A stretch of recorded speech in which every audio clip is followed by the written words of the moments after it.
Hey there, I'm Tony DeCopel. This is The Uplift. We got a great show for you, a great cast of characters as well. Among them these, a high school grad who got his diploma, then clocked into work to help his pals at Burger King.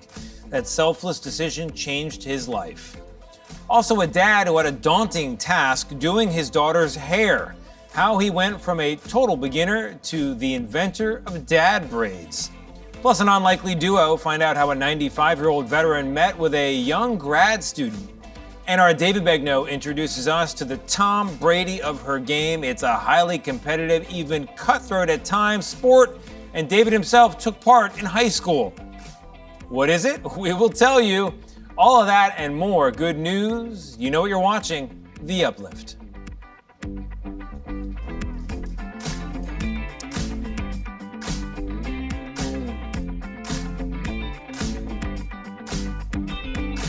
Welcome indeed to The Uplift, the show that lifts you up for at least the next 30 minutes, you and me as well. And we're going to begin with a story about a recent high school graduate who got his diploma and then went to Burger King directly, where he picked up a shift to help his coworkers when they were swamped.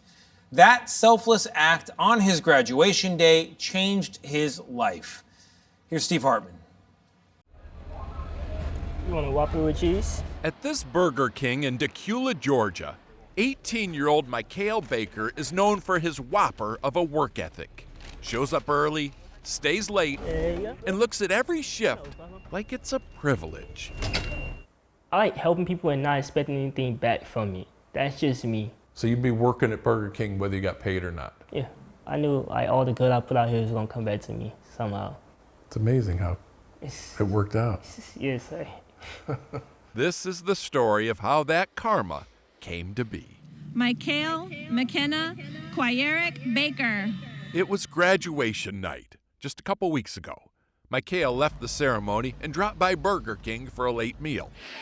And that's when he noticed his colleagues were absolutely swamped with orders. At this point, most kids would have just been glad they had the night off and been on their way. But instead, Michael did what Michael does. I wouldn't even clock in. I just put gloves on and said, what y'all need help with, basically.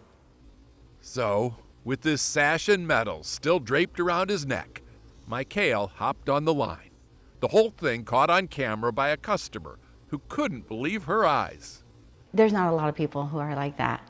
This is Maria Mendoza. 13 years of school, you graduate. The last thing I would think is somebody go to work.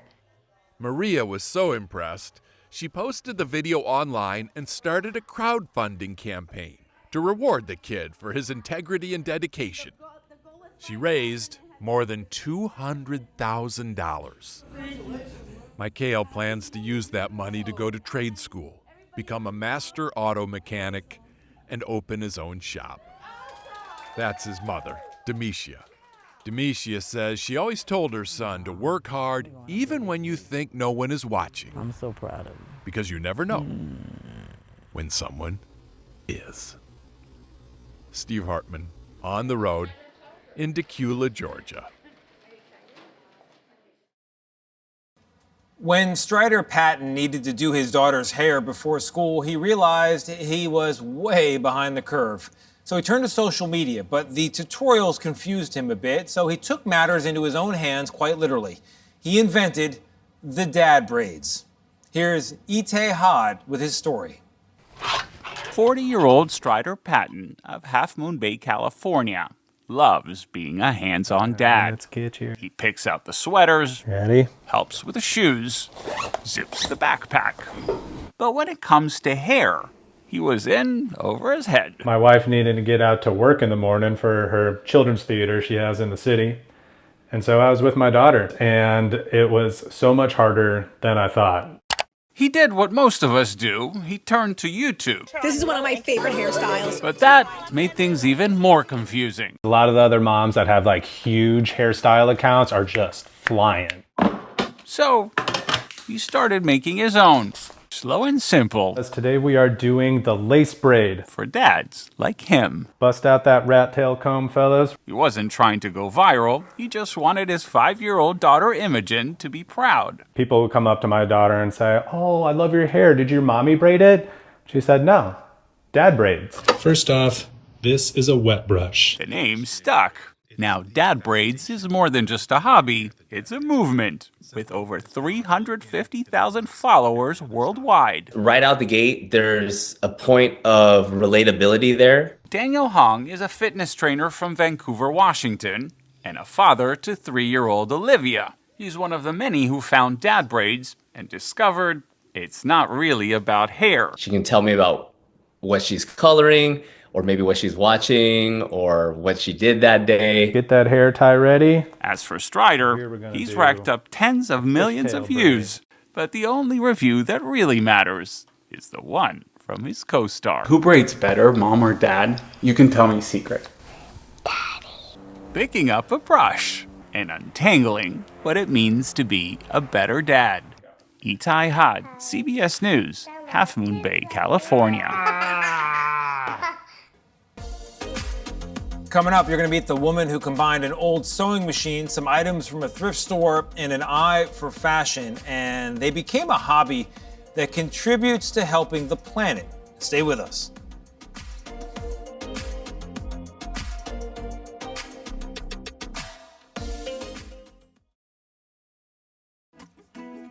Now to a woman who has her grandmother's old sewing machine, an eye for fashion, and some items from a thrift store. Her creations, put those things together, actually help the planet.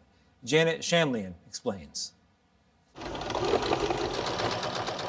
Brooklyn Karasak, using her grandmother's sewing machine, leans into what she loves. This is one of the easiest thrift flipping projects ever. Thrifting, buying gently used goods and clothing, and sewing, this time turning an old pillowcase into a tote bag. This is probably $3, if that. The 28-year-old is an auditor by day. Let me show you what I got and what I'm going to do with it. But a social media sensation in her free time for videos documenting her wallet-wise designs. I think it would make a really cute purse. She has more than 800,000 online followers. I'm making a top out of an old pair of jeans that don't fit me anymore. Did you used to buy fast fashion? Yes, I did up until when I started thrifting. Since then, I haven't bought anything fast fashion. Fast fashion is clothing produced quickly, cheaply, and to stay on ever-changing trends. It's become a big contributor to textile waste, producing 92 million tons a year.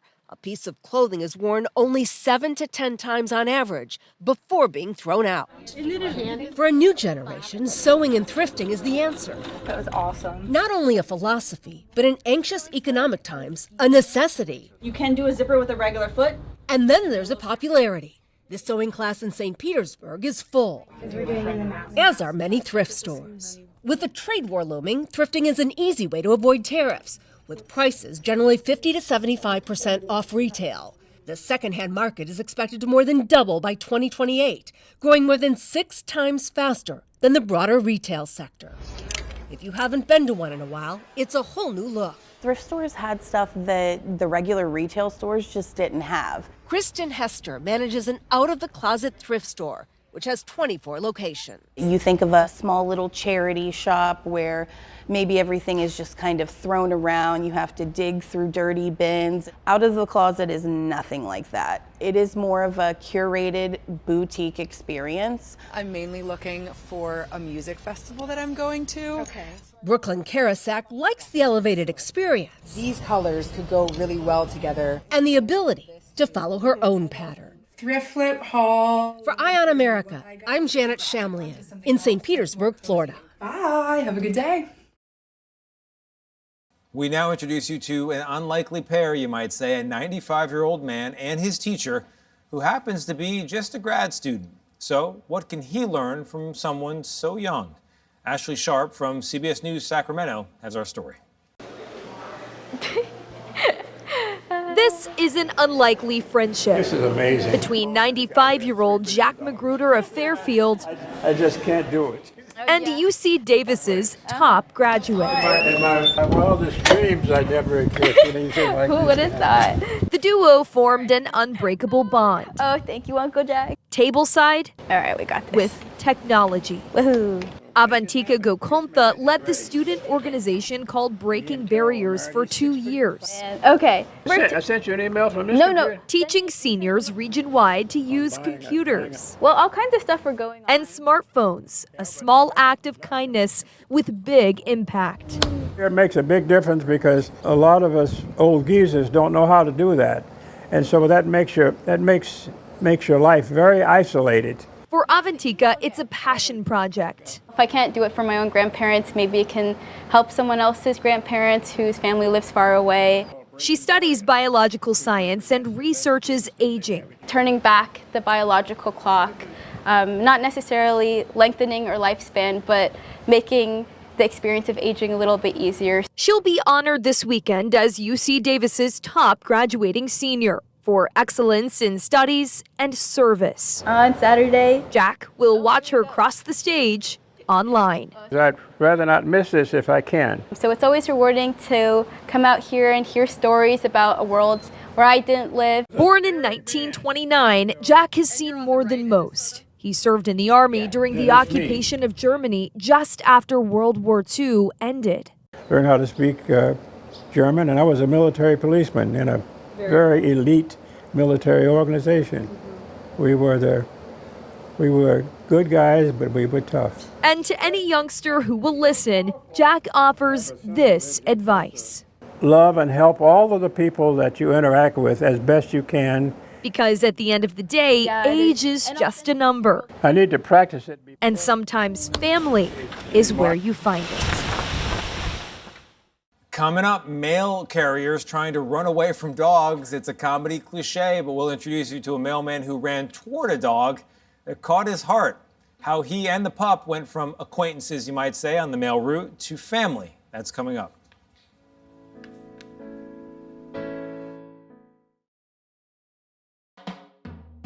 In old cartoons and movies, you see a lot of dogs chasing mail carriers, but the opposite happened in Denton, Texas, when a mailman found himself chasing after a dog who stole his heart. Here's Dawn White from CBS News, Texas. Mailman Ian Burke met an energetic puppy named Floyd on his route in Denton. I first met Floyd about 3 years ago. I was delivering mail. Ian got to know the German Shepherd Border Collie mix and his owner, a Vietnam War veteran. But as a result of his service, he was wheelchair bound. The spoiled pup had his own room at the veteran's 2-bedroom apartment. Yeah, he's got a full name. His full name is Pretty Boy Floyd, after the 1930s bank robber. Interesting factoid. But instead of robbing banks, Floyd stole Ian's heart. He loves to hug. I mean, this is kind of like his hug. Treats everybody like a friend, like he'd known him forever. Ian began to panic when he got a concerning call over Memorial Day weekend. I heard a coworker talking about this dog at the shelter, and the description that he was giving him was matched Floyd. And I said, "Hey, you talking about Floyd?"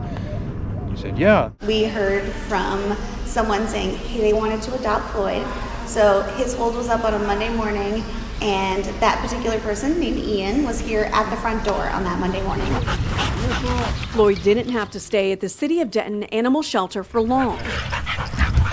The pup went back to his home, this time with his longtime mail carrier. Floyd here looks forward to many more years with Ian to come and running after a lot of balls in the future. Based on the media that's out there in the world and, you know, old wives' tales, mailmen and dogs don't always get along.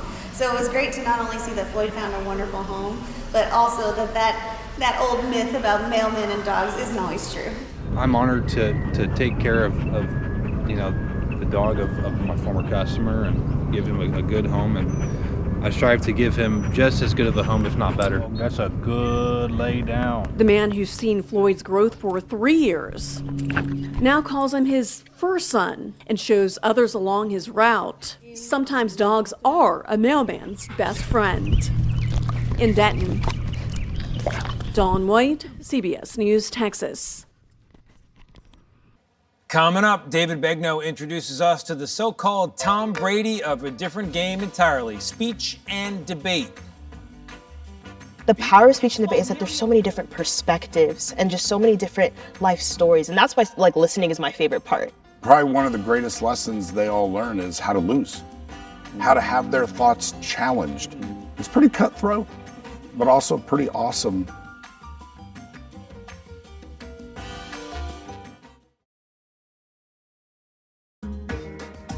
David Begnaud now shares a story very close to his heart. David found his voice back in high school through speech and debate, and he recently met teens who take part in that very, very, very competitive activity and shows us why it's not just an extracurricular. It really prepares people for life.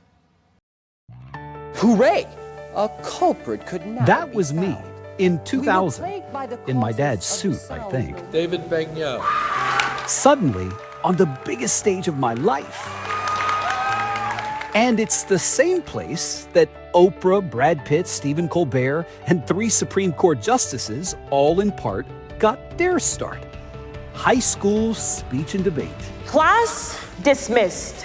And as the new documentary, Speak, shows, The causes, effects, and solutions. it provides a platform and a purpose We live in a country. for teenagers looking to tell their own story. It helped me to find my own voice. Des Moines! And now I'm lucky to be the MC for the tournament every year. For the first time in the history of the National Speech and Debate Association, we have a 3-time champion in original oratory. That's Esther Oetunji. You are like the Tom Brady of original oratory. Thank you. Who are the top dogs? Esther. That's Sam Schaefer and Noah Chowdinova, 2 of 5 students that the film follows as they compete in original oratory. So it's a 10-minute and 30-second speech where essentially you are trying to convince the audience that there is a certain problem we need to fix in the world. Politicians claim to protect children, yet 9 million kids live below the poverty line. The power of speech and debate is that there's so many different perspectives and just so many different life stories. And that's why listening is my favorite part.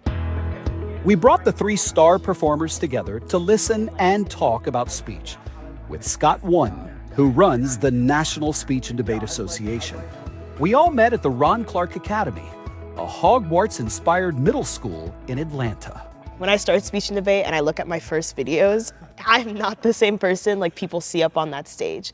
And to take someone who was shy but had a lot to say and be able to progress and learn how to, how do I argue for myself and for other people? How do I learn to convey stories and say people's stories in a way that's honest but also ethical? Those aren't skills you get to learn how to do in any other environment but speech and debate. But it's also super competitive because you're competing against the top of the nation. 4th grade teachers were fatally shot as they shielded their babies from gunfire. It's semi-paradoxical in the sense that you're there because you beat me. You're there because a bunch of people decided you were better at this than I did, and yet I would not have anybody else on the stage than you. Probably one of the greatest lessons they all learn is how to lose, how to have their thoughts challenged. It's pretty cutthroat, but also pretty awesome. Doing speech in high school really prepares you for everything, whether it be a job interview, being able to confront people when you don't feel comfortable in something. Our professional league is life. We can see nostalgic legislation yanking us backward. The film features Sam giving a speech about what he sees as the dangers of weaponizing nostalgia. Nostalgic thinking is often cloaked as a morality crisis. When I watched the movie, I thought, that's a guy who has found what sets his soul on fire. 100%, and it's speech, it's advocacy, and it is empowering people around me. And my father's nostalgia for bonfires and brotherhood blinded him to his queer son's reality. You were very transparent in ways that I don't think I would have had the courage to be at your age. I mean, I have speech to thank for that. Speech, like really no other activity, is so subjective and so vulnerable because it's just you. Listen to us, please. And that vulnerability is what also allows Noah to perform what I would call a public therapy session. In the film, your intensity is on full display. Oh, there's nothing that you can do. I know. I get intense, and I think a lot of us get intense because it's a chance to competitively fight for something you believe in. I gave a speech where I talked about how my mom died. Your mother died by suicide. Yes. And Thank you for the language you're using, by the way. Absolutely. And you were very honest in your speech about it. How messed up does the world actually have to be to convince a mother that her son's life, that my life is better without her in it. What point were you trying to get across? Grown people, like adults, women, like would come up to me and be like, yeah, your mom's going to hell. You are complicit to something that was very, very wrong. So I entered the year being like, no, this is a right, like we have to respect them. We can't stop suicide by condemning it as evil. It sounds to me like your speech did as much for you as the point you were trying to make to others. I mean, it did. Like, it helped me along my grief journey a lot. Like, it took me from somebody who was scorned and just trying to get people to understand that I don't hate my mother because of the way she died. And it took me to somebody who could advocate to keep people on Earth, right? And I think that's a journey that was facilitated and really only happened because I was giving the speech. But don't stop suicide by labeling it as something evil. Stop it by making the alternative life better. This is a pathway to train people for leadership. Yes. This is a pathway to teach listening, empathy, Yes. and it will be the key, I truly believe, over the next 100 years Yes. to the success of our world. There's no doubt about it. Let them speak, because when they speak, they grow, and them growing is what our future needs. Ladies and gentlemen, that is our show. I hope it brightened your day. I hope it lifted you up. If for some reason it didn't, go ahead and press play again. Reruns continue to be totally free. I'm going to find some good news.